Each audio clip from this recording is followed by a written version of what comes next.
Sometimes, the people we love most are the ones who surprise us the greatest. There's nothing quite like watching a grandchild prove they're braver than you ever imagined. Chief Tahoma thought he knew everything about courage after 70 years of life. His grandson's friends had all tried to ride Thunderhoof, the massive buffalo he'd raised, and every single one got thrown to the dirt within seconds. So when 6-year-old Laughing Brook said she could stay on that wild beast, the old chief just smiled and shook his head. Children dream big dreams, but buffalo don't care about dreams. Yet something magical was about to happen in those canyon lands, something that would change how a grandfather saw his granddaughter forever. What happened when that little girl climbed onto Thunderhoof's back? Before we jump back in, tell us where you're tuning in from, and if this story touches you, make sure you're subscribed, because tomorrow I've saved something extra special for you. The morning sun painted the red canyon walls in shades of amber and gold, casting long shadows across the valley where Chief Tahoma's people had made their home for countless generations. The weathered leather halter in his weathered hands told its own story, years of patient work with Thunderhoof, the massive buffalo who had become both legend and challenge among the tribe. Tahoma ran his fingers along the worn rope, remembering the day he'd first slipped it over the calf's head, never imagining the creature would grow into something that defied every man who dared approach Dodd at 70 summers. Chief Tahoma carried himself with the dignity of a man who had earned respect through wisdom rather than force. His silver hair hung in 2 long braids down his back, each strand seeming to hold memories of the years he'd guided his people through drought, prosperity, and the endless changes that swept across their land like desert winds. The eagle feather staff that never left his side had belonged to his grandfather, and his grandfather's grandfather before that 5 generations of leaders, who had carried the weight of their people's future in decisions both large and small. The village stirred to life around him as women emerged from their homes to tend morning fires and prepare the day's meal. Children's laughter echoed off the canyon walls as they chased each other between the dwellings, their voices mixing with the soft nickering of horses and the distant call of eagles riding the thermals high above. This was the rhythm of life that has sustained his people, a harmony between human need and the natural world that surrounded them like a protective embrace. Tahoma's granddaughter, Laughing Brook, possessed a spirit that reminded him of water, finding its way through stone gentle but irresistible. At 6 years old, she moved through the world with a confidence that sometimes concerned him and always amazed him. Her dark eyes held depths that seemed too ancient for such a young face, and when she spoke, even the elders found themselves listening. She had been born during a winter storm so fierce that the medicine woman had declared it a sign this child would bring change, though whether blessing or challenge remained to be seen. The girl had always been different with animals, where other children might startle a rabbit or send birds scattering with their approach. Laughing Brook moved through the natural world as if she belonged there, as if the creatures recognized her as kin. Horses calmed at her touch, wild dogs would eat from her hand, and even the canyon's shy deer would allow her near enough to brush their flanks with her small fingers. Her grandmother, White Dove, claimed the child carried the old magic in her blood, the gift that some were born with to speak without words to the 4-legged and winged ones. But Thunderhoof was different from the gentle creatures that welcomed Laughing Brook's presence. The buffalo stood nearly 6 feet at the shoulder, a mountain of muscle and bone that Tahoma had raised from a calf found orphaned after a harsh winter storm 15 years ago. What had started as an act of mercy had become something unprecedented. Wild buffalo that lived among people, yet remained completely untamed. Thunderhoof allowed no one to mount him, though many had tried. The young braves saw him as the ultimate test of courage, a challenge that had left more than one proud warrior eating dirt and nursing bruised pride. The massive beast grazed now in the meadow beyond the village, his dark coat gleaming in the fewest morning light. the sacred buffalo bell around his neck, blessed by generations of medicine men, caught the sunlight and threw it back in tiny flashes that seemed almost like signals. Tahoma had placed that bell there during a ceremony when Thunderhoof was still young enough to approach safely. Now it served as both blessing and warning, the sound announcing the buffalo's presence wherever he roamed. Watching Thunderhoof move across the meadow with surprising grace for such a large animal, Tahoma reflected on the changes he'd witnessed in his long life. The outside world pressed closer each year, bringing new ideas, new challenges, new ways of thinking that sometimes clashed with the old wisdom.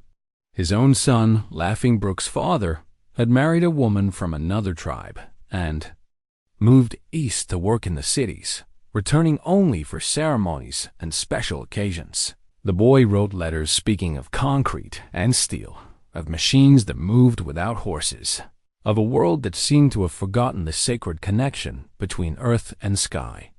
Yet here in the canyon, the old ways persisted. The morning prayers still rose with the smoke from cooking fires. The children still learned the stories that had been passed down since the beginning times. The seasons still turned as they always had, marking the rhythm of planting and harvest, of ceremony and celebration. And Thunderhoof still roamed free, a living symbol of wildness that could not be broken, only respected. Tahoma's wife, White Dove, emerged from their home carrying a basket of blue corn meal, her movements still graceful despite her 65 years. She had been the village's primary healer for decades, her knowledge of plants and their properties rivaling that of any medicine man. Her hands, gentle but sure, had delivered most of the children now playing in the village square, including Laughing Brook during that fierce winter storm 6 years ago. "She's awake," White Dove said softly, nodding toward their home where Laughing Brook spent her summers while her parents worked in the distant city. "And she's been talking to that old buffalo again." Tahoma raised an eyebrow. It was common knowledge that his granddaughter spent hours at the meadow's edge, speaking to Thunderhoof in her clear young voice. The buffalo would often lift his massive head and seem to listen, though he never approached close enough for her to touch. The sight had become so familiar that most villagers no longer remarked upon it, accepting it as another sign of the girl's unusual gift. "What does she tell him?" Tahoma asked, though he suspected he knew the answer. White Dove's eyes twinkled with the mix of concern and amusement that grandmothers reserve for particularly spirited grandchildren. "The same thing she's been telling him all summer, that someday she's going to climb up on his back and ride across the mesa like the wind itself." The chief felt a familiar tightness in his chest. Love and worry had become inseparable where Laughing Brook was concerned. Her fearless spirit delighted him, but it also terrified him. In his 70 years, he had seen courage rewarded, and he had seen it punished. The natural world demanded respect above all else, and those who forgot that lesson often paid dearly for their oversight.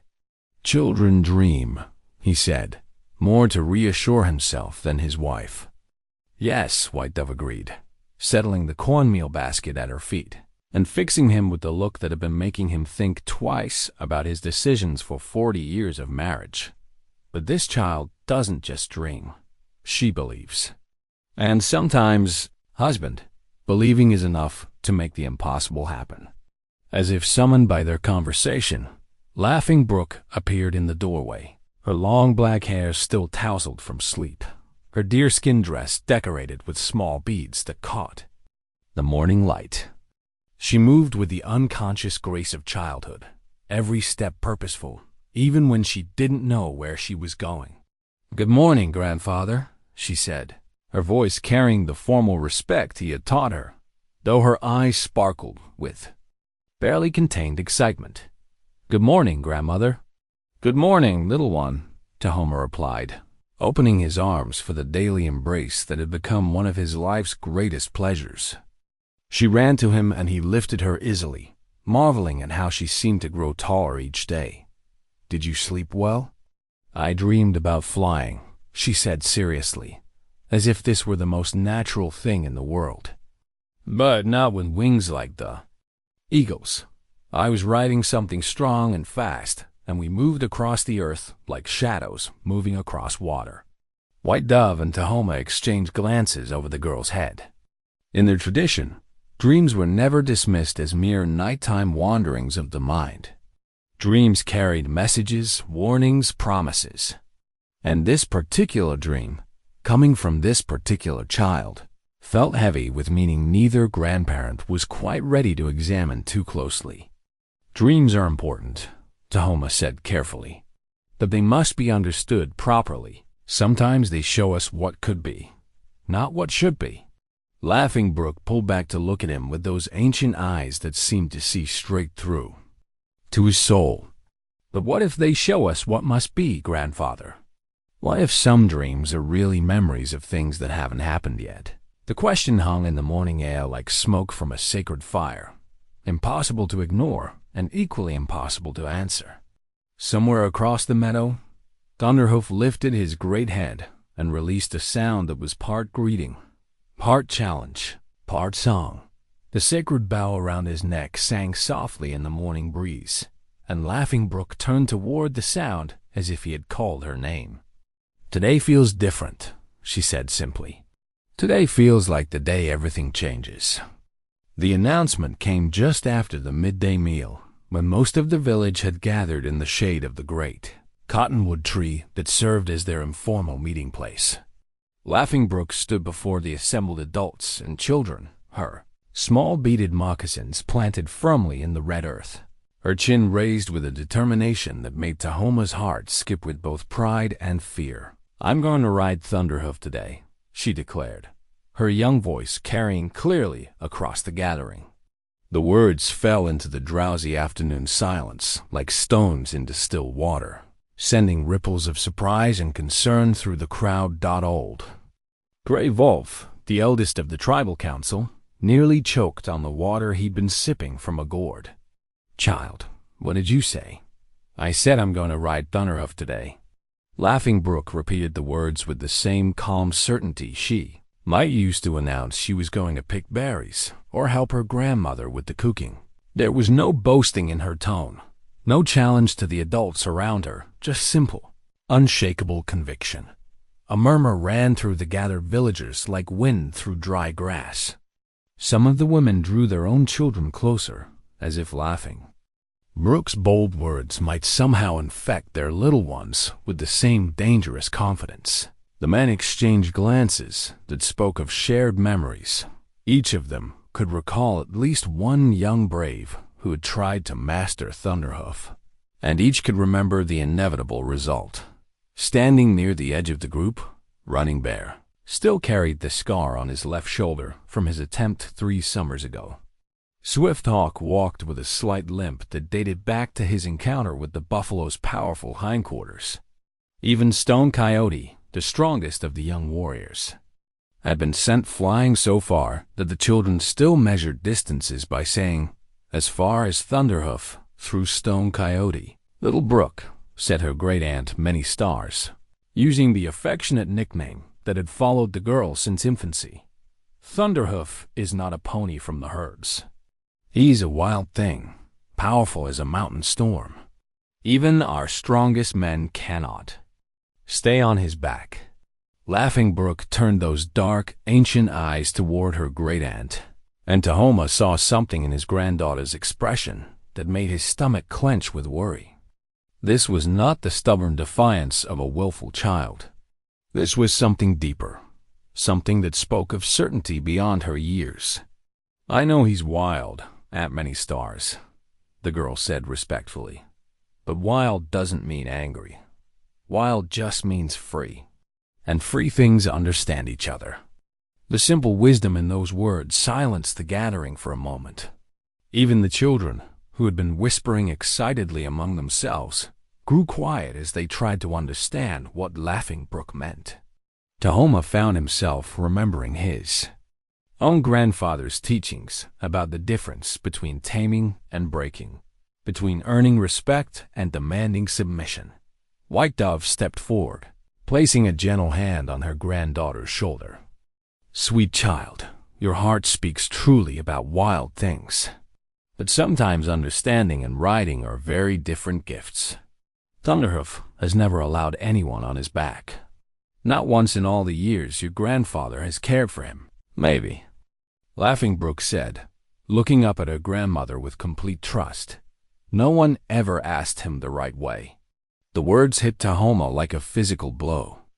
In all the attempts by young braves to ride Thunderhoof, not one had approached the task as anything other than a test of dominance. They had seen the buffalo as a challenge to be conquered, a wild force to be subdued through strength and courage. But what if his granddaughter saw something entirely different? What if she saw a conversation waiting to happen rather than a battle to be won? "Grandfather?" Laughing Brook's voice pulled him from his thoughts.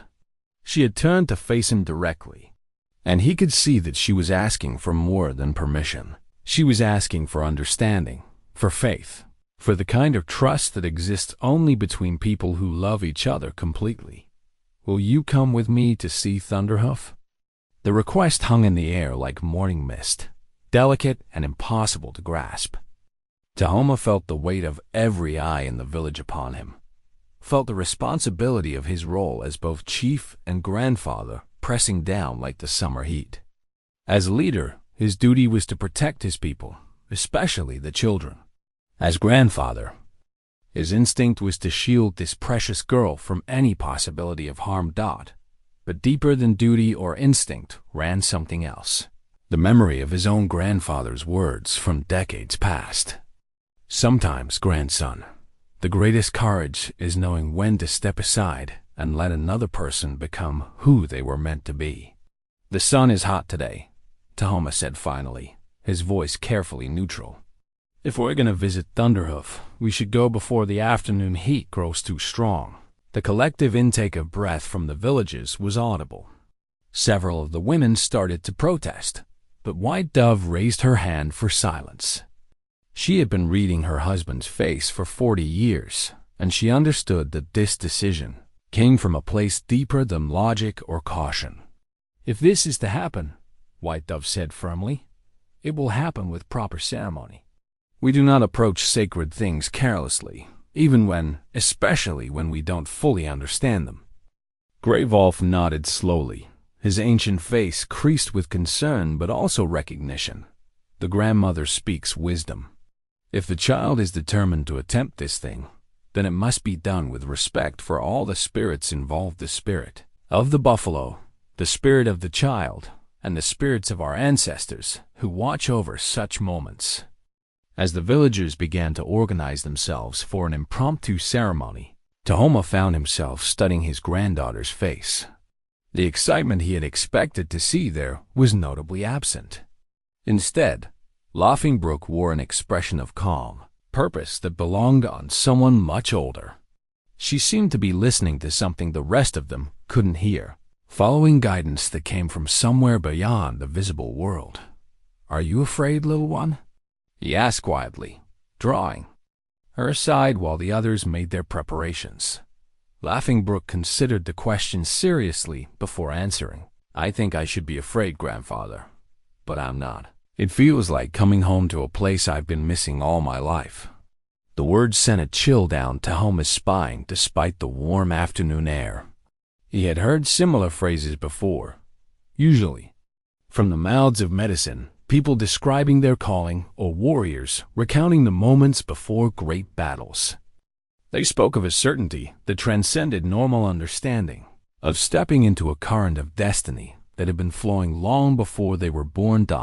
As the village prepared for what might be either miracle or tragedy, Thunderhoof himself seemed to sense the change in the air. Across the meadow, the great buffalo had stopped his grazing and stood motionless, his massive head turned toward the village.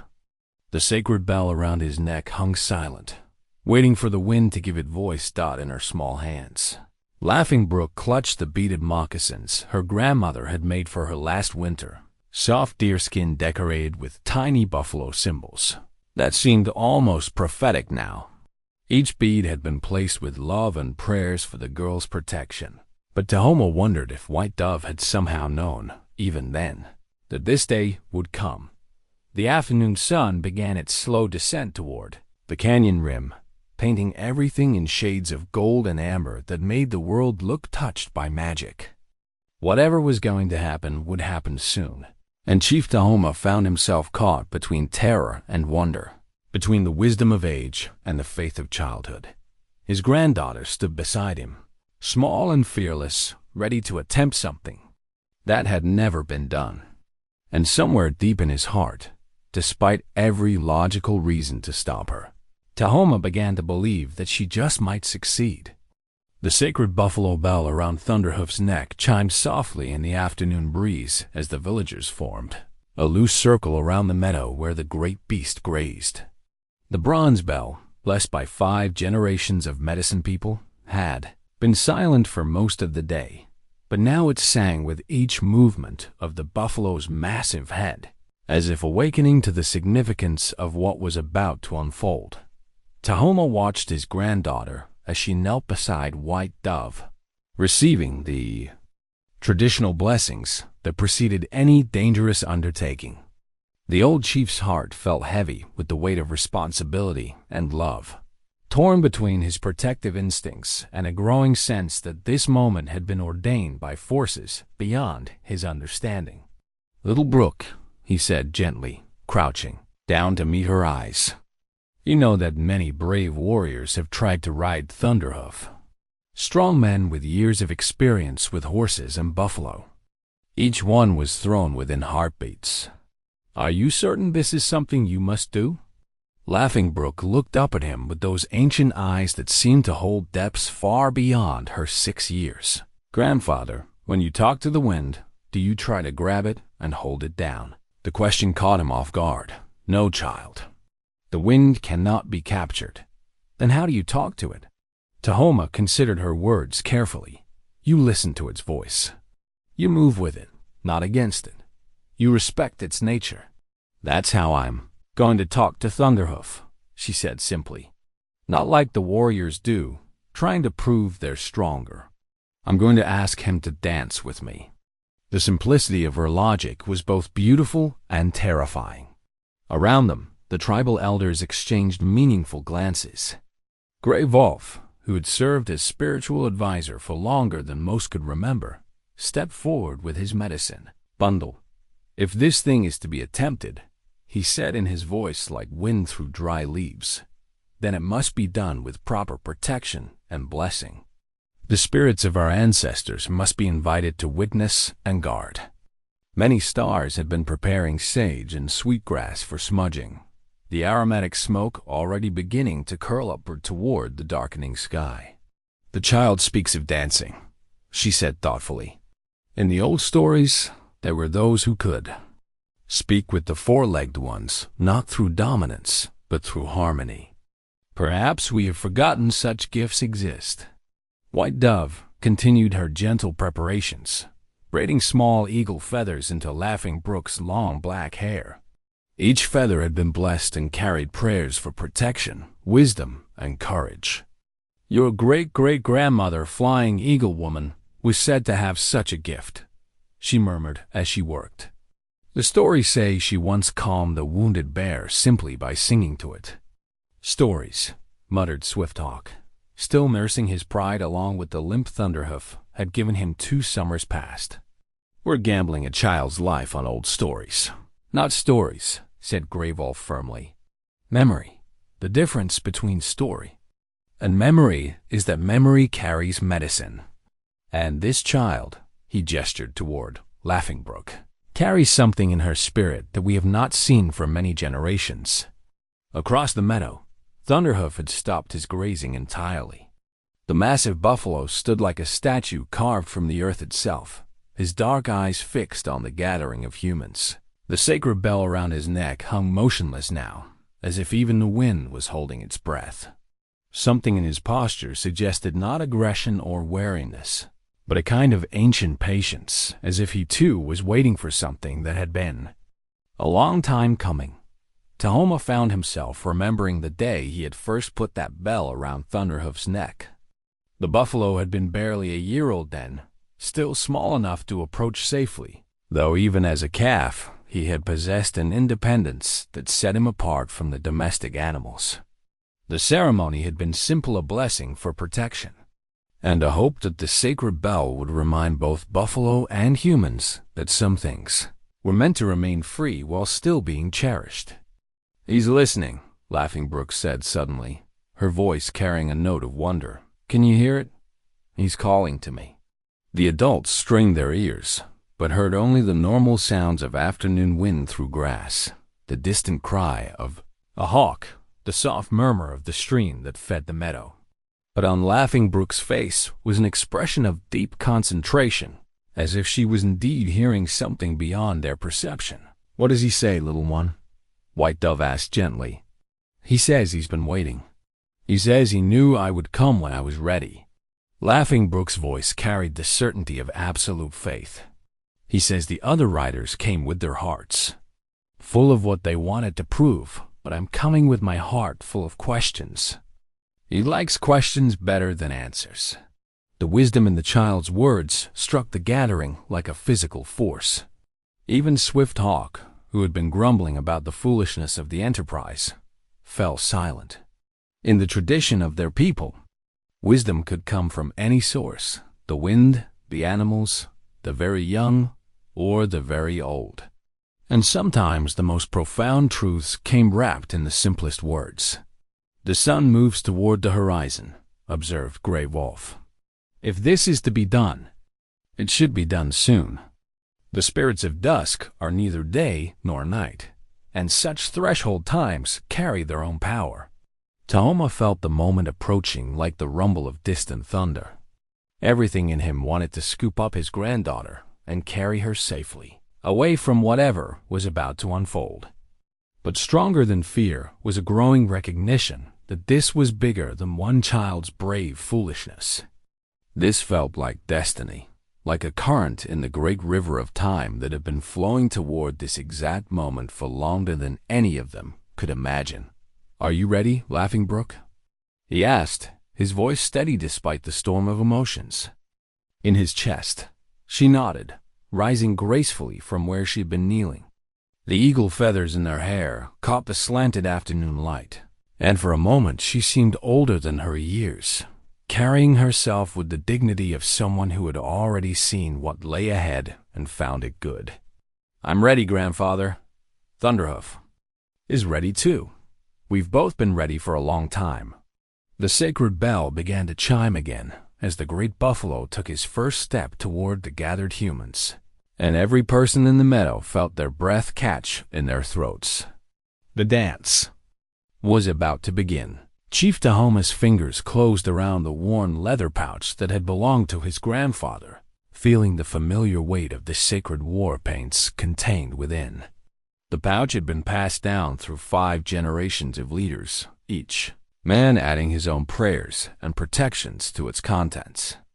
Now, as he watched his granddaughter prepare for something that might be triumph or tragedy, the weight of ancestral expectations pressed down on his shoulders like a physical burden.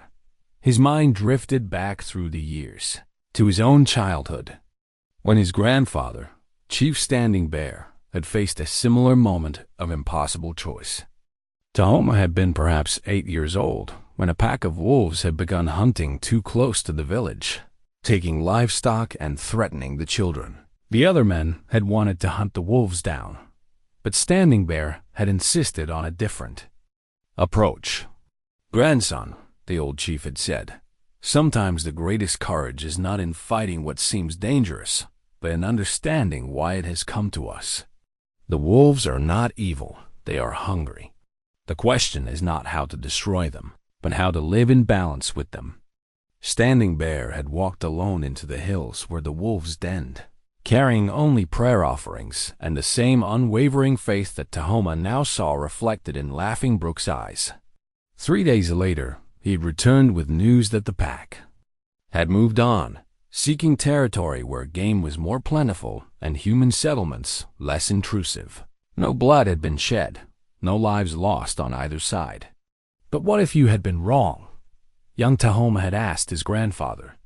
"Then I would have died as I lived, believing that understanding is stronger than fear," Standing Bear had replied. "And you would have learned that sometimes a leader must risk everything to protect what matters most, even if what matters most is the very principle that puts him in danger." Now, watching Laughing Brook speak quietly with her grandmother, while White Dove made final adjustments to the protective amulets woven into the girl's braids, Tahoma understood his grandfather's words in a way that cut straight to his soul. The greatest risk was not in allowing this moment to unfold. It was in preventing it and teaching his granddaughter that fear should triumph over faith.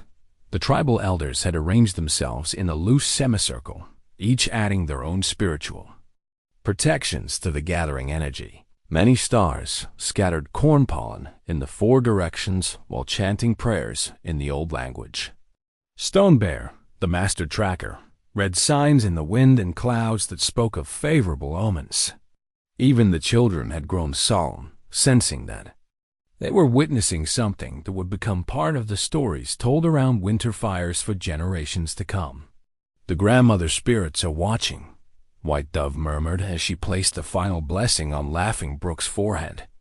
"I can feel them gathering like invisible eagles, ready to spread their wings around you if needed." Laughing Brook nodded seriously. "I feel them too, grandmother.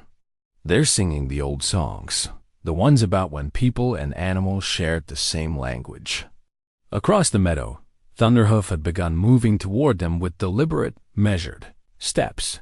Each placement of his massive hooves seemed intentional, as if he was following an ancient path that only he could see.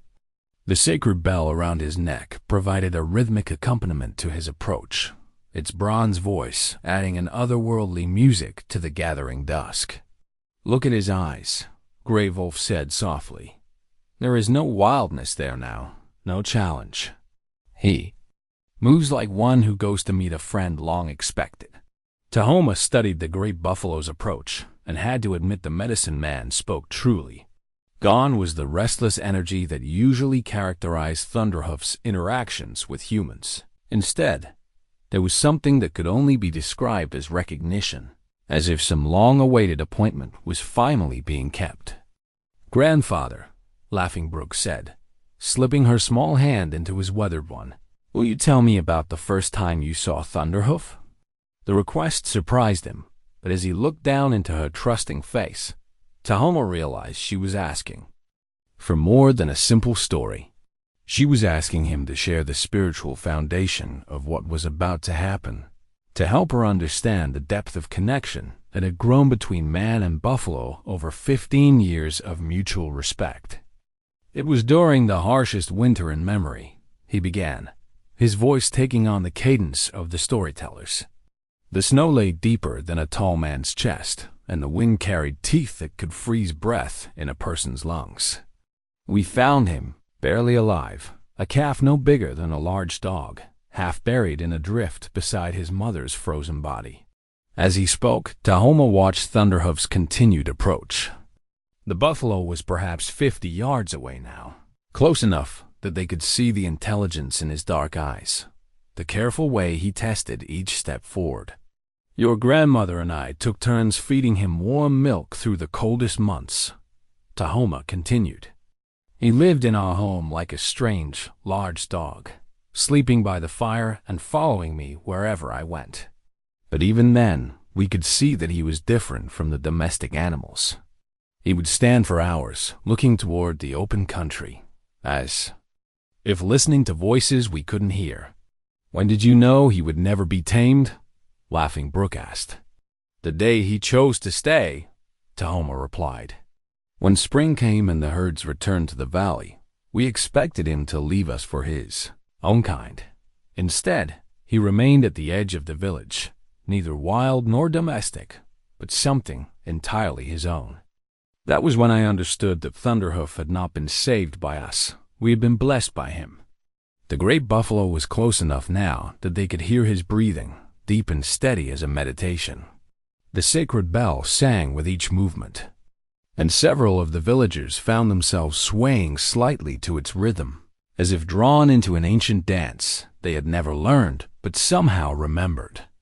"He's beautiful," Laughing Brook whispered, and in her voice was the same wonder Tahoma had heard from countless children over the years when they first truly saw Thunderhoof, not as a challenge to be conquered, but as a miracle to be witnessed. "Yes, little one," he agreed. "He is beautiful, and so are you." The moment of truth was approaching as surely as the sunset, now painting the canyon walls in shades of rose and gold. White Dove moved through the gathering with the quiet grace of a woman who had spent decades serving as her people's healer, her hands carrying a collection of smooth river stones that caught the dying light like captured memories. These healing stones had been passed down through generations of medicine women, each one selected from sacred places and blessed with prayers that stretched back to the beginning times. "Come here, brave heart," she called softly to Laughing Brook, settling herself on a warm blanket beside the meadow's edge. "Let your grandmother's grandmother speak through these stones." As Laughing Brook settled beside her, White Dove began arranging the stones in patterns that spoke to feminine wisdom and the intuitive understanding that men sometimes overlooked in their focus on strength and strategy. Each stone held its own medicine, protection, courage, clarity, connection to the spirit world, and together they formed a circle of power around the small girl, who seemed so determined to attempt the impossible. "Your grandfather worries," White Dove said gently, her weathered fingers working with practiced skill. "It is the way of grandfathers to see danger where grandmothers sometimes see destiny. This does not make him wrong, little one, but it does not make him right either." Laughing Brook watched the stone arrangement take shape, her young face serious with concentration. "Grandmother, did you ever do something that everyone said was too dangerous, but you knew in your heart was right?" White Dove's hand stilled for a moment, and a smile touched the corners of her eyes. "When I was perhaps 12 summers, younger than your mother is now, but older than you are today, there was a sickness that came to our people. The medicine man said it was a curse from angry spirits, and that only the men could perform the ceremonies needed to drive it away." She placed the final stone, a piece of turquoise worn smooth by countless hands, at the center of the circle. "But I had dreams that showed me differently. In my dreams, I saw that the sickness came from water that had been poisoned by the death of many fish upstream. The spirits weren't angry. They were trying to warn us. The dreams showed me which plants would cleanse the water and which ceremonies would honor the fish spirits properly." Laughing Brook leaned closer, drawn into the story as surely as if her grandmother had cast a spell with words. Around them, several of the village women had gathered to listen, their faces reflecting the recognition that comes when ancient wisdom is shared between generations. "What did you do?" Laughing Brook asked. "I told my grandmother, just as you are telling me now about Thunderhoof. And she, wise woman that she was, listened not just to my words, but to the truth that lived behind them." White Dove's fingers traced the stone circle, completing the blessing. "Together, we gathered the plants I had seen in my dreams. Together, we performed the water ceremony. And when the sickness began to fade from our people, even the medicine, man had to admit that sometimes the spirits speak to young women just as clearly as they speak to old men." Many stars, who had been quietly weaving sage into protective bundles, looked up from her work. "I remember that time," she said thoughtfully.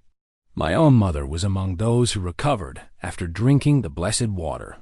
White Dove, you never told us that the cure came from your dreams, because it wasn't my place to take credit for what the spirits had given freely," White Dove replied. "The important thing was not who received the vision, but that the vision was honored and acted upon.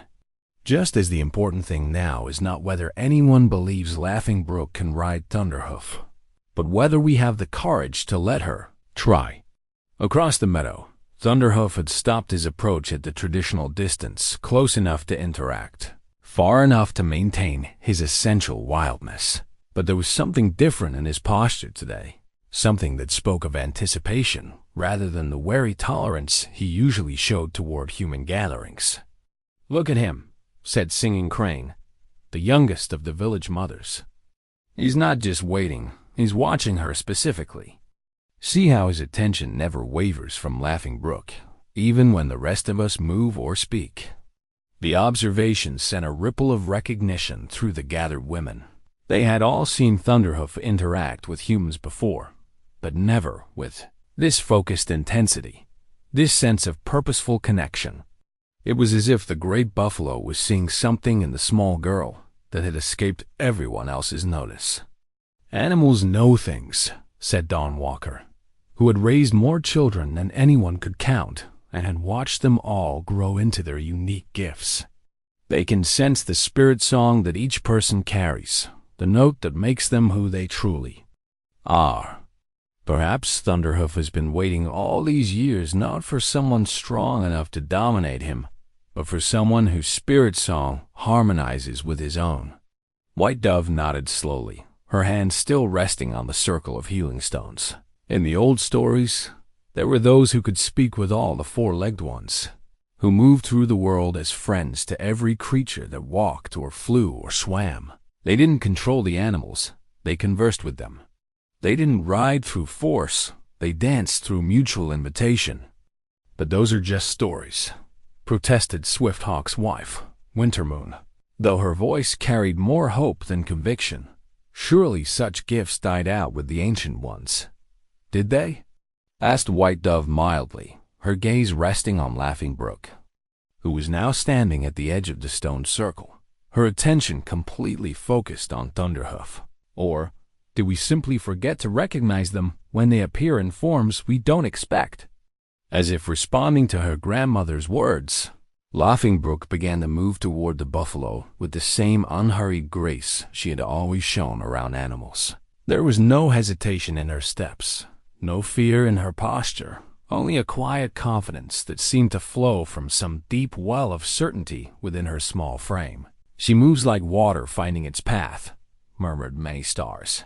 "See how she doesn't approach directly, but flows in a gentle curve that respects his space while drawing gradually closer." The sacred bell around Thunderhoof's neck began to chime more frequently as the great buffalo shifted his weight and lowered his massive head slightly, a gesture that among his kind indicated interest rather than threat. The sound carried across the meadow like a blessing, mixing with the evening birdsong and the whisper of wind through grass to create a symphony that seemed to celebrate this unprecedented meeting. "Whatever happens next," White Dove said softly, her eyes never leaving her granddaughter's graceful approach, "we are witnessing something that will be remembered long after all of us have walked the spirit path. This child carries medicine we have not seen for many generations." White Dove moved through the gathering with the quiet grace of a woman who had spent decades serving as her people's healer, her hands carrying a collection of smooth river stones that caught the dying light like captured memories. These healing stones had been passed down through generations of medicine women, each one selected from sacred places and blessed with prayers that stretched back to the beginning times. "Come here, brave heart," she called softly to Laughing Brook, settling herself on a warm blanket beside the meadow's edge. "Let your grandmother's grandmother speak through these stones." As Laughing Brook settled beside her, White Dove began arranging the stones in patterns that spoke to feminine wisdom and the intuitive understanding that men sometimes overlooked in their focus on strength and strategy. Each stone held its own medicine, protection, courage, clarity, connection to the spirit world, and together they formed a circle of power around the small girl, who seemed so determined to attempt the impossible. "Your grandfather worries," White Dove said gently, her weathered fingers working with practiced skill. "It is the way of grandfathers to see danger where grandmothers sometimes see destiny. This does not make him wrong, little one, but it does not make him right either."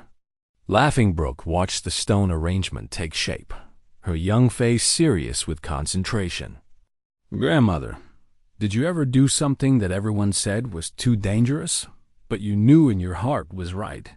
The ancient talking stone circle lay at the heart of the village, a ring of weathered boulders that had witnessed countless generations of decision-making, dispute resolution, and ceremonial gatherings.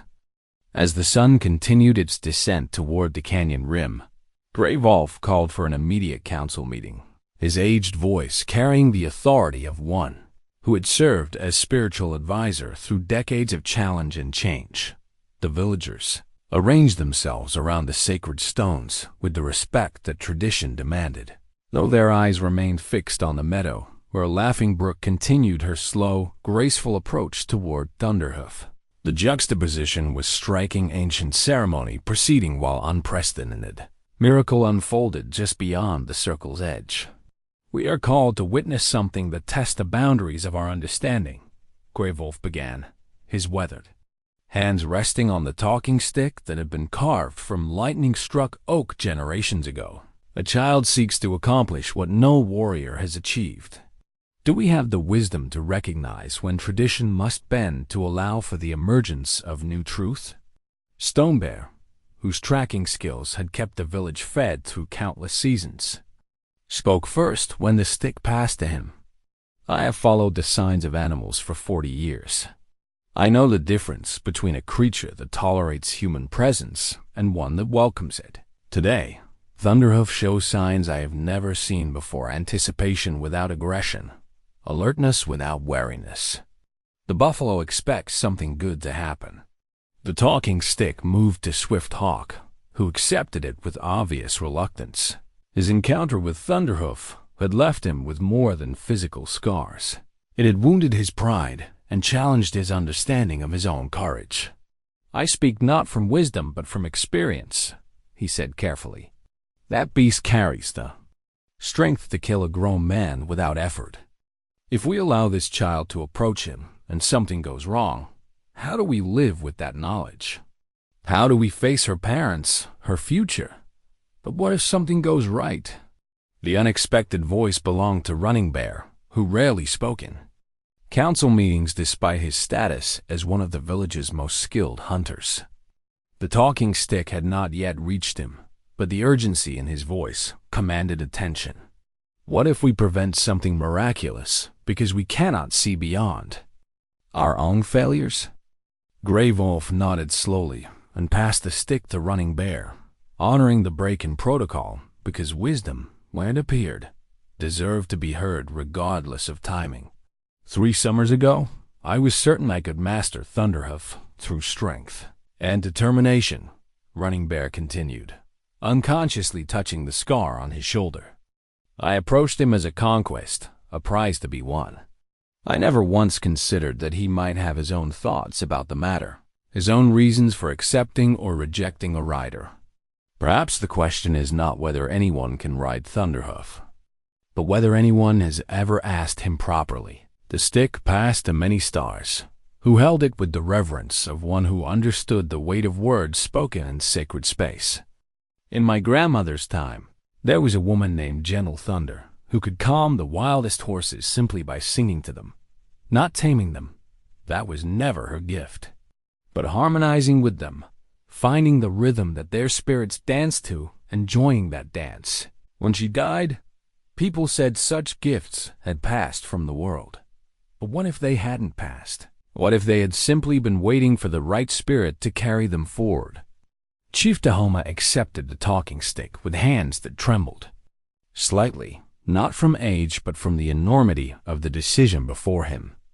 As both leader and grandfather, he felt pulled between competing responsibilities, each one legitimate and urgent. I have led this people for 25 years, he said, his voice carrying across the circle with the authority of earned respect. In that time, I have made many decisions, some wise, some less so, all made with the welfare of our community at heart. But this decision feels different.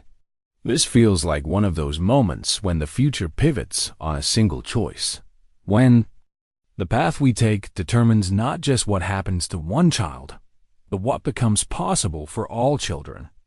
He paused, looking out toward the meadow where Laughing Brook had stopped perhaps 20 feet from Thunderhoof. The two of them engaged in what could only be described as conversation, though no words were being spoken. My grandfather taught me that sometimes a leader's greatest courage lies not in protecting people from risk, but in protecting their right to discover who they were meant to become. If we stop this child now, we save her from possible harm, but we may also prevent her from stepping into a destiny that could benefit generations yet unborn. The talking stick completed its circuit and returned to Grey Wolf, who held it silently for a long moment while studying the faces around the circle. The weight of collective decision-making pressed down on the gathering like the approaching dusk, heavy with consequence and possibility. "The spirits have sent us signs throughout this day," he said finally. "The sacred bell sings when it has been silent. The buffalo approaches instead of withdrawing. The child moves with confidence that transcends her years. And now the very air seems to hold its breath, waiting for us to choose between fear and faith." As if responding to his words, a golden eagle appeared high above the canyon, its cry echoing off the stone walls in a call that seemed to speak of approval and encouragement. Several of the council members looked up at the bird with expressions of wonder. Eagles were rarely seen at this time of day, and their appearance during significant moments was considered a powerful omen. "I call for the decision," Grey Wolf announced formally. "All who believe this child should be allowed to continue her approach to Thunderhoof. Let them place a white stone in the center of the circle. All who believe she should be called back for her own protection, let them place a dark stone." One by one, the council members approached the center of the talking stone circle. One by one, white stones clinked softly against the ancient rock, until the center held a small pile of pale pebbles that gleamed like stars in the gathering dusk. No dark stones lay among them. "It is decided," Grey Wolf said solemnly. "Let the child continue, with our blessings and our prayers surrounding her like invisible wings."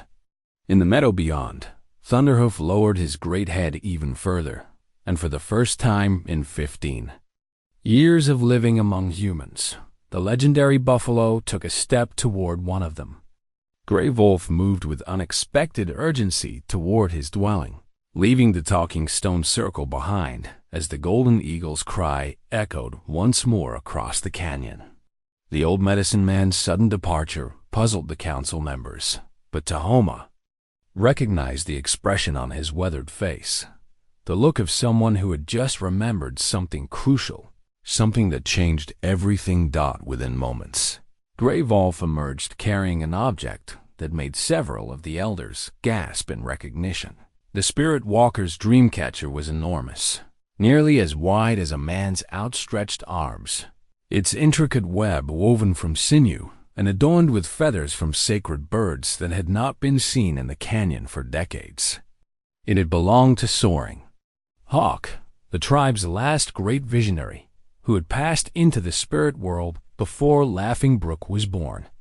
"I had almost forgotten," Grey Wolf said, his voice trembling with the weight of revelation.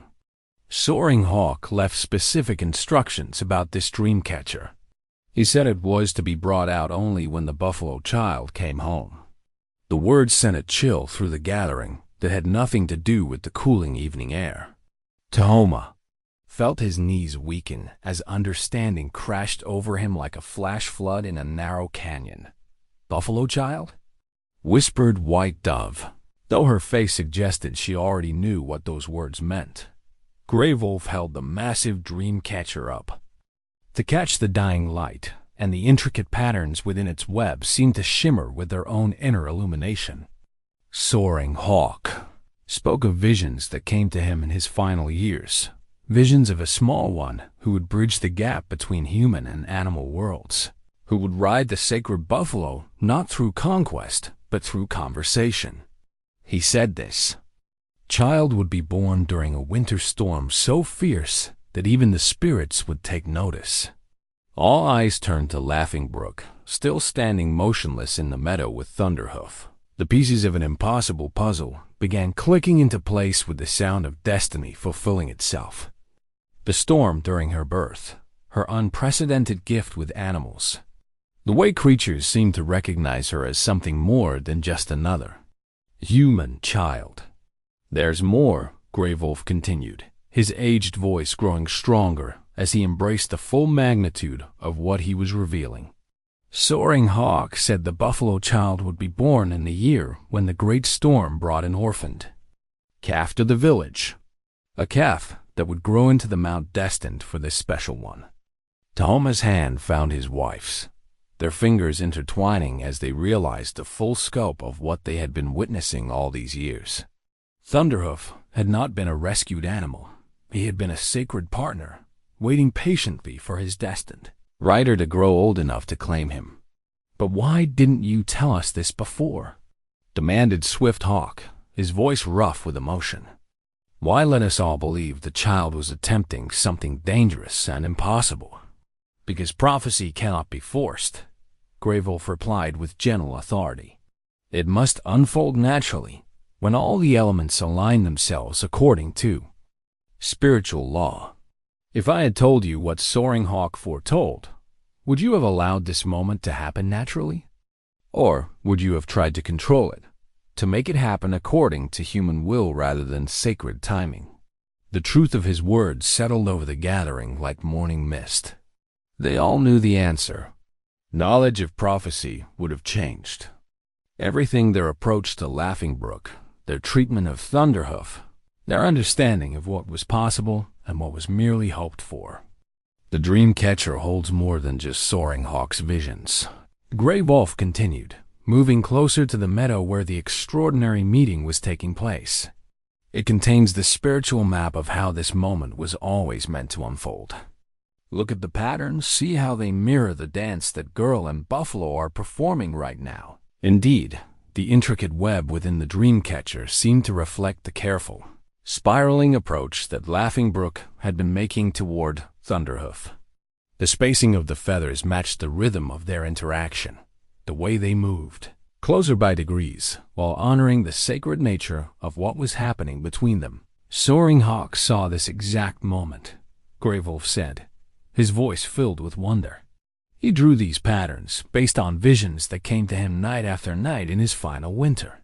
He said the buffalo child would approach not from the front like a challenger, not from behind like a hunter, but from the side like a friend offering to share a journey." As if responding to his words, Laughing Brook took another step, her path indeed curving around Thunderhoof's massive form in precisely the pattern woven into the ancient dream catcher. The great buffalo's head turned to follow her movement, his dark eyes never leaving her small form, the sacred bell around his neck singing softly with each subtle shift of position. "As one more thing," Grey Wolf said, his voice dropping to almost a whisper. "Soaring Hawk said that when the buffalo child finally claimed her destined mount, it would mark the beginning of a new age for our people, an age when the old gifts would return, when the barriers between human and animal worlds would become permeable again, when children would grow up knowing they could speak with all of creation." The implications of his words spread through the gathering like ripples on still water. This was not just about one brave little girl riding a buffalo. This was about the restoration of ancient magic, the return of abilities that had been sleeping for generations, waiting for the right moment and the right spirit to awaken them. "But she's just a child," protested Winter Moon, though her voice carried more wonder than doubt. "How can someone so young carry such enormous destiny?" "Perhaps," suggested White Dove softly, "because children haven't yet learned that some things are impossible. Perhaps because their hearts are still open to magic that adults have forgotten how to see." In the meadow, Thunderhoof did something that made every person in the village catch their breath. The great buffalo took another step toward Laughing Brook, not away from her approach, but toward her, closing the distance between them with deliberate intention. For the first time in 15 years of living among humans, the legendary beast was choosing to engage rather than merely tolerate. "It's happening," breathed Grey Wolf, holding the Spirit Walker's dream catcher higher, as if offering it to the evening sky. After all these years of waiting, after all these generations of sleeping magic, it's finally happening. The Buffalo Child has come home. The sacred bell around Thunderhoof's neck rang out clear and strong, its bronze voice carrying across the canyon like a declaration that the age of miracles had officially begun. And in that moment, every person present understood that they were witnessing not just an extraordinary event, but the first page of a new chapter in their people's story, a chapter that would be written in wonder rather than fear, in harmony rather than conquest. The impossible was about to become inevitable. The first light of dawn painted the canyon walls in shades of rose and gold as the entire village prepared for what Grey Wolf had declared would be the most sacred ceremony in living memory. The sunrise ceremonial blanket, woven with symbols of new beginnings and transformation, lay spread across the ground where Laughing Brook would receive the final blessings before attempting what prophecy had declared was her destiny.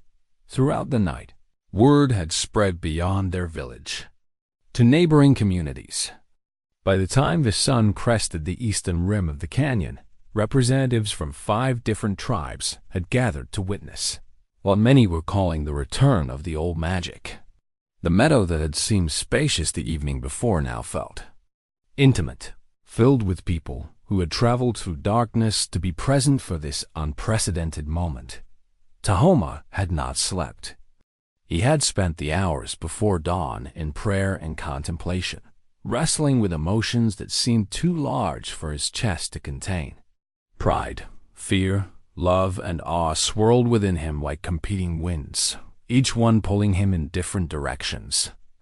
As both grandfather and chief, he felt the weight of responsibility for what was about to unfold, though he understood now that he had never truly been in control of any of it.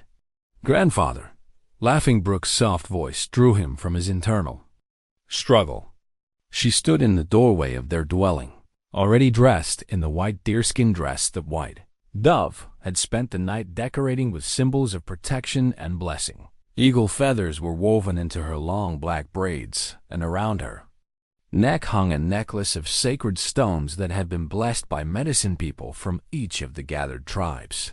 "Good morning, little one," he said, opening his arms to receive her morning embrace.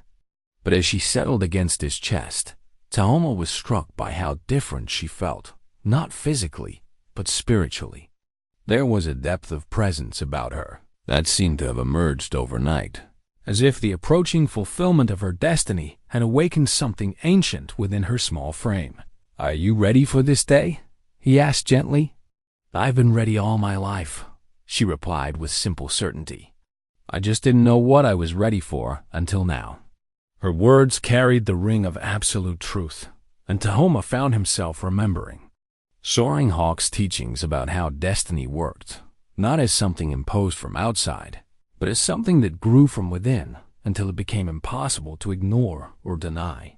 White Dove emerged from the dwelling carrying a bowl of water drawn from the sacred spring that fed the village. Steam rose from its surface, though no fire had heated it, one of the many small miracles that had been occurring since Grey Wolf revealed the ancient prophecy. She moved with the solemnity of a woman who understood that she was preparing her granddaughter for something that would echo through generations. "The water remembers," she said as she began the ritual cleansing. "It remembers the first ceremonies, the first connections between human and animal spirits. Today, it will help you remember too." As White Dove worked, other family members and tribal elders approached with their own contributions to the ceremony. Many stars brought sage and sweetgrass for smudging, the aromatic smoke already beginning to create a sacred atmosphere around the ceremonial blanket. Stone Bear offered prayers in the old language, his voice joining with others to create a harmony that seemed to make the very air vibrate with spiritual energy dot across the meadow. Thunderhoof stood motionless as a living statue, his massive form silhouetted against the brightening sky. Throughout the night, He had remained in the same position where yesterday's encounter had ended, as if he too was waiting for the ceremony to reach its completion. The sacred bell around his neck hung silent, but something in his posture suggested an alertness that went beyond normal animal awareness. "He dreams," said an unfamiliar voice, and Tahoma turned to see an elderly woman approaching from the group of visitors. Her weathered face and the intricate beadwork on her clothing marked her as a medicine woman of considerable standing, though he did not recognize her tribal affiliation. "I am Grandmother Moon from the Northern people," she said, inclining her head respectfully. "Soaring Hawk was my cousin, and he shared his visions with me before walking the spirit path. I have come to witness the fulfillment of what he foretold." She moved closer to where a Laughing Brook sat receiving her blessings, her ancient eyes studying the child with the intensity of one who saw beyond surface appearances. "The buffalo dreams of running," she continued. "Not the earthbound running that his kind has always known, but something that carries the spirit as well as the body. Today, he will learn what that dream means." Gray Wolf approached carrying burning sage, the smoke trailing behind him like visible prayers. In his other hand, he held a small pouch made from buffalo hide, a gift from Soaring Hawk that had been kept sealed until this moment. "The final blessing," he announced, opening the pouch to reveal a powder that sparkled with an inner light. "Sacred pollen gathered from flowers that bloom only during vision quests, mixed with earth from the place where Thunderhoof was born. Soaring Hawk said this would complete the spiritual bridge between Buffalo Child and Sacred Mount." As Gray Wolf began to sprinkle the sparkling powder around the ceremonial blanket, the gathered crowd fell into complete silence.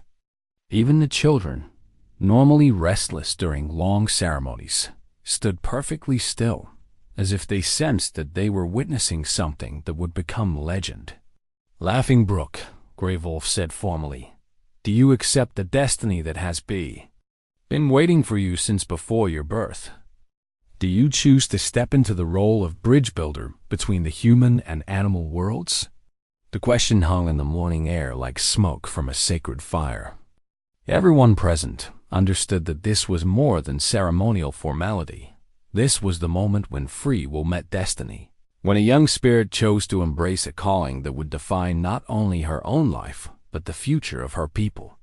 I accept," Laughing Brook said, her young voice carrying clearly across the gathering. "I choose to be who I was born to be." As the words left her lips, Thunderhoof raised his massive head and released a sound that was part roar, part song, part prayer. The sacred bell around his neck began to ring with a music that seemed to come from the earth itself. And across the meadow, other animals began to appear, as if drawn by an invisible summons. Deer emerged from the tree line, their ears forward, and alert but showing no fear of the gathered humans. Birds settled on nearby rocks and branches, their voices adding to the growing symphony of natural sound. Even the usually shy foxes and rabbits ventured into the open, as if they too understood that something momentous was occurring. "The animal spirits gathered to witness," breathed Grandmother Moon. "In my grandmother's time, such things were common. Today, they return because the Buffalo Child has chosen to remember who she truly is." Tahoma felt tears streaming down his weathered cheeks as he watched his granddaughter rise from the ceremonial blanket. She moved with a grace that belonged to someone much older, someone who had fully embraced the power that lived within her spirit.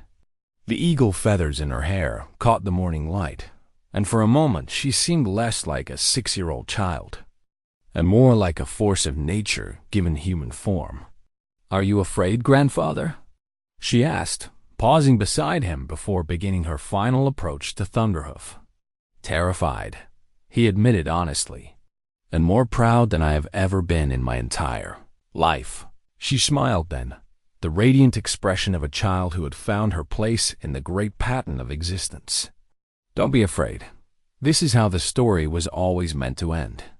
With that, she began walking toward Thunderhoof, each step carrying or closer to a destiny that had been written in the stars long before any of them were born.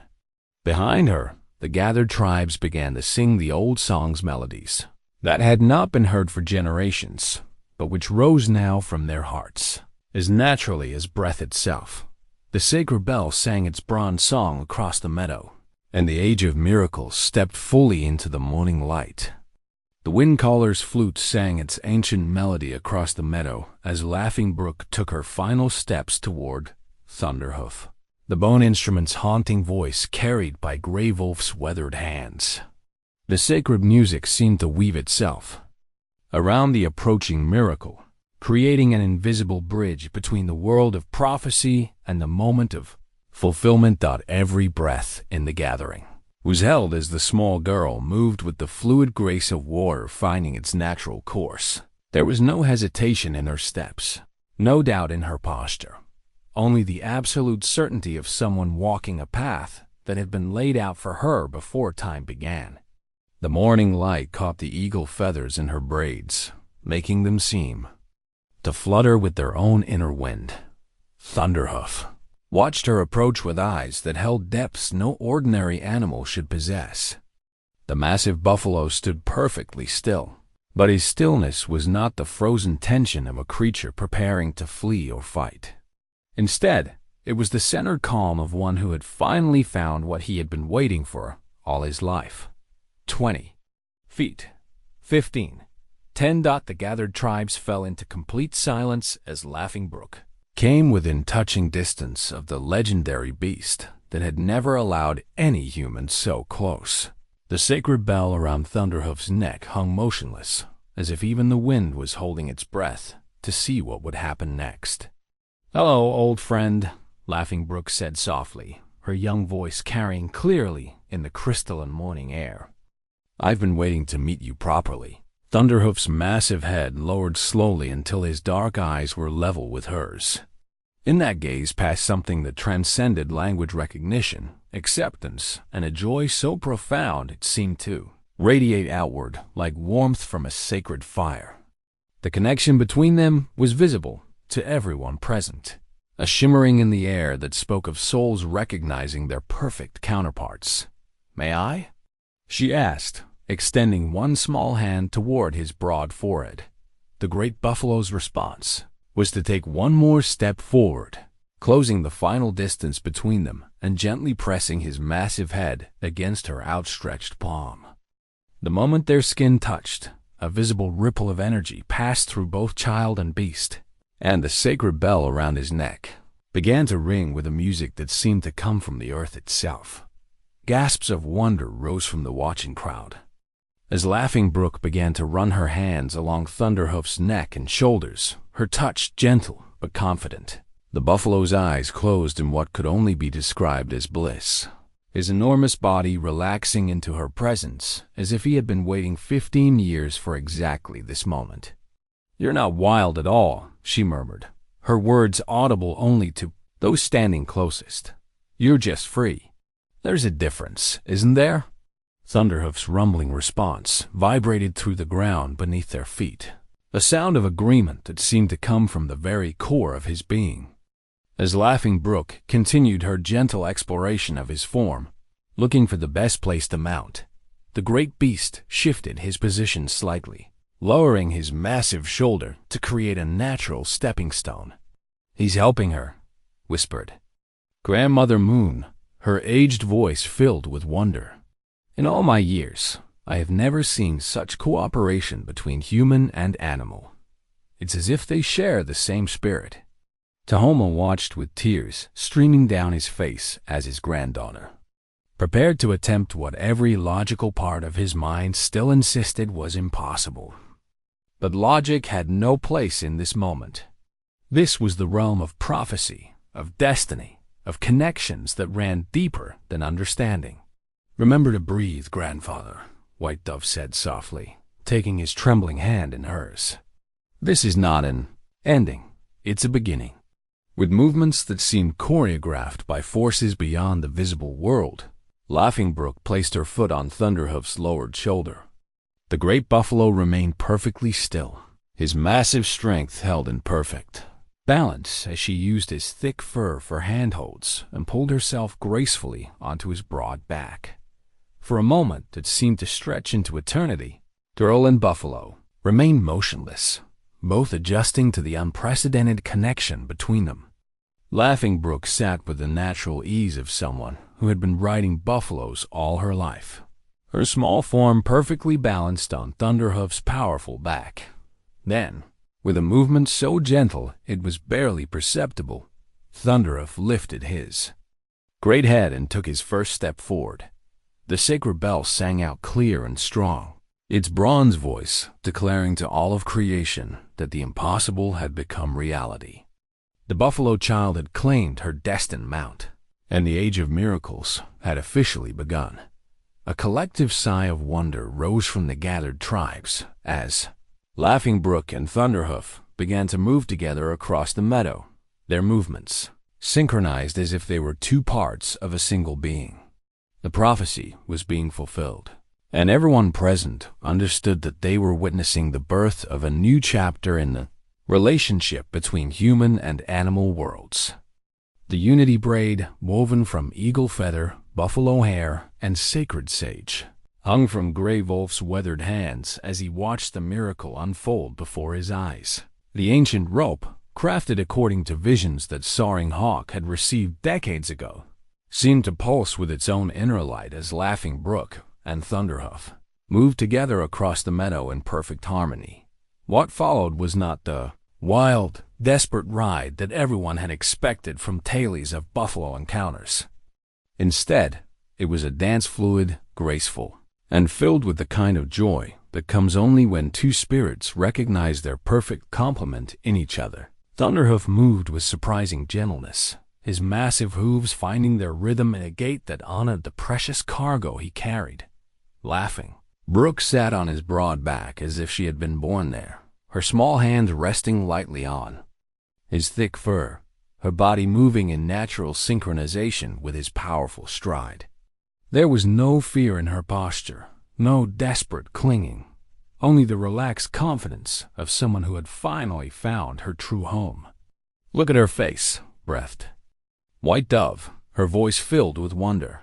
"She's not concentrating or struggling. She's simply being who she was always meant to be." Indeed, Laughing Brook's expression was one of pure peace, her dark eyes shining with a light that seemed to come from within. As Thunderhoof carried her in a wide circle around the meadow, she began to laugh, not the breathless giggle of a child on an exciting ride, but the deep, joyous sound of a soul experiencing perfect fulfillment. The gathered tribes watched in stunned silence as the pair completed their first circuit of the meadow. With each step, Thunderhoof seemed to grow more confident, his movements becoming more fluid and purposeful. The sacred bell around his neck provided a rhythmic accompaniment to their dance, its bronze voice singing out across the canyon with notes that seemed to awaken echoes in the very stones. "They're not just riding together," observed Stone Bear, his tracker's eye noting details that others might miss. "They're communicating. See how she shifts her weight slightly before he changes direction, and how he responds to movements so subtle they're almost invisible." It was true. The connection between Laughing Brook and Thunderhoof transcended anything the watching crowd had ever seen between human and animal. They moved as one being, each anticipating the other's intentions with an understanding that went beyond training or familiarity. As they began their second circuit of the meadow, Thunderhoof picked up his pace, his powerful legs carrying them faster across the grassland. But instead of becoming more precarious, the ride seemed to become more secure, as if speed somehow enhanced the mystical bond between them rather than threatening it. "Faster, old friend," Laughing Brook called out, her young voice carrying clearly across the meadow. "Show them how we were meant to fly." Thunderhoof's response was immediate. The great buffalo broke into a gallop that sent his massive hooves thundering across the earth, carrying his rider with the smooth power of wind-given form. The sight was breathtaking, a small girl and an enormous buffalo moving together with such perfect unity that they seemed to defy the very laws of physics, the watching crowd erupted in cheers and songs of celebration as the impossible became undeniably real before their eyes. Children pointed in excitement while their parents wept with joy. The visiting tribal representatives stood transfixed, understanding that they were witnessing the fulfillment of prophecies that their own medicine people had spoken of for generations. "The old magic returns," declared Grandmother Moon, her ancient voice carrying over the celebration. "The barriers between human and animal worlds grow thin again. This child has opened the door that was closed for too many seasons to count." As Thunderhoof completed the third circuit of the meadow, he began to slow his pace, bringing their miraculous ride to a gentle conclusion near the place where the gathered tribes waited. The great buffalo came to a stop with the same careful grace he had shown throughout their dance, his breathing steady despite the exertion. Laughing Brook sat quietly on his back for a moment, her small hands stroking his thick fur with infinite tenderness. When she spoke, her words carried clearly across the suddenly silent gathering. "Thank you for the dance, sacred brother. Thank you for waiting for me." Thunderhoof's response was to lower his great head and release a sound that was part gratitude, part blessing, part song of joy. Then, with movements as ceremonial as any ritual, he slowly lowered his massive form until Laughing Brook could slide gracefully from his back to the ground as her feet touched the earth. The great buffalo performed a gesture that sent gasps of amazement through the watching crowd. Thunderhoof lowered his enormous head until his forehead touched the ground in what could only be described as a boa gesture of respect and acknowledgement that spoke of equality rather than dominance. The sacred bell around his neck rang one final, clear note that seemed to echo forever across the canyon, declaring to all who heard it that the age of miracles had not only begun. It had been consecrated by the willing partnership of spirits who recognized no boundaries between human and animal worlds. The prophecy was complete, and the future had arrived wearing the face of a 6-year-old girl who had dared to believe that love was stronger than fear. The Memory Keeper's journal lay open in Grey Wolf's weathered hands as the celebration continued around the sacred meadow, its blank pages waiting to record the events that would be remembered for generations to come. The leather-bound book had chronicled significant moments in tribal history for over a century, but never had it been called upon to document something quite so miraculous as what had just unfolded. Chief Tahoma stood beside his granddaughter, his arm around her small shoulders, struggling to find words adequate to express the overwhelming mixture of pride, relief, and wonder that filled his heart. The terror he had felt watching her approach, Thunderhoof, had been transformed into something else entirely, a deep abiding peace that came from witnessing destiny fulfill itself exactly as it was meant to. "My granddaughter," he said formally, his voice carrying across the gathering, "has shown us all that courage comes in many forms.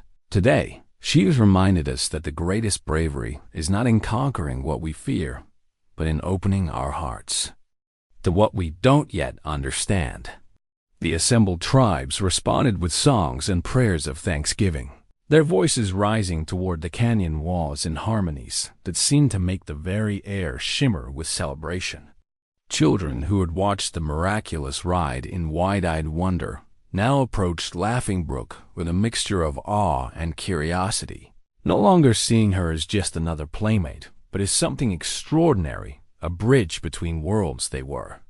Only beginning to understand. White Dove knelt beside her granddaughter, her healing hands gently checking for any sign of injury or strain from the unprecedented ride. But Laughing Brook glowed with health and vitality, as if the experience had energized rather than exhausted her. Her dark eyes sparkled with the light of someone who had discovered a fundamental truth about herself and her place in the world. "How did it feel, little one?" White Dove asked softly. "Like coming home," Laughing Brook replied simply.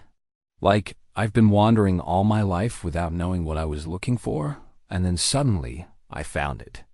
Across the meadow, Thunderhoof grazed peacefully, his massive form radiating the same sense of contentment that seemed to emanate from the child who had ridden him. The sacred bell around his neck chimed softly with each movement, but now its voice carried notes of satisfaction rather than anticipation. The long wait was over for both of them.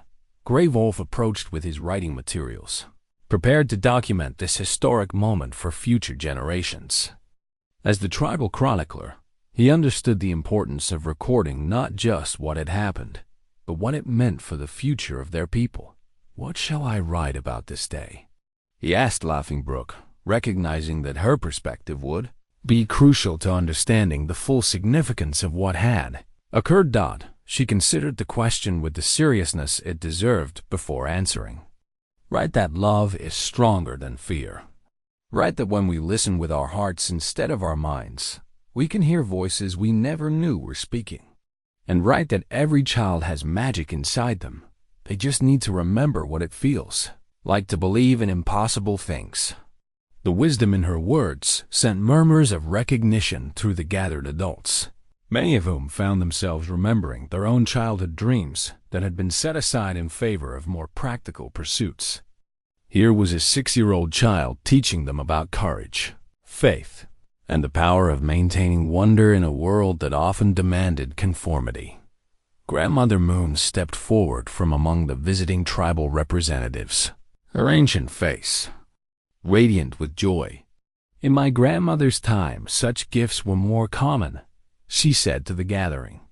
Children spoke with animals, healers could mend broken bones with touch, and the veil between physical and spirit worlds was thin enough to step through.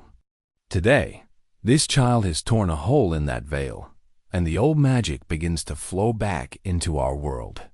As if to confirm her words, the animals that had gathered to witness the miraculous ride showed no signs of departing.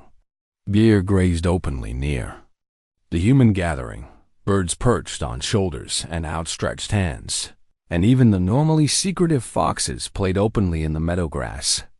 The barriers between human and animal worlds had indeed become permeable, creating a harmony that felt both new and anciently familiar. Tahoma watched as his granddaughter moved among the visiting tribal members, receiving blessings and sharing her simple wisdom with adults who had traveled far to witness this moment.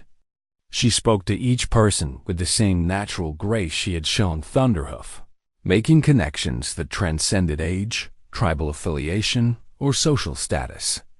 "She will have choices to make," White Dove said quietly, standing beside her husband, as they observed their granddaughter's interactions. "This gift she carries, it will bring opportunities and responsibilities we can barely imagine. Then we will help her choose wisely," Tahoma replied. "But the choices will be hers to make. After today, I think we can trust her judgment about such things." As the afternoon sun began its descent toward the canyon rim, painting the gathering in warm golden light, Laughing Brook returned to Thunderhoof's side.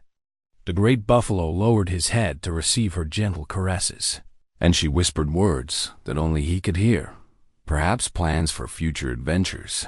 Perhaps simple expressions of gratitude for the trust he had shown her.